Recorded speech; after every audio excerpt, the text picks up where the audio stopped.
Which components are the most important for a law enforcement shooting range? And how much do they cost? Hi, I'm Randall Mendenhall.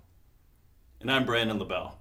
In this month's webinar, we're going to discuss essential equipment that you need to help ensure that your officers come home safe. In a previous webinar, we explored ballistic rubber tactical sidewalls and how they can be added to an existing range to enhance training. Now we'll look at the big picture. If you're in the design and planning phases of a law enforcement shooting range, then this webinar is for you.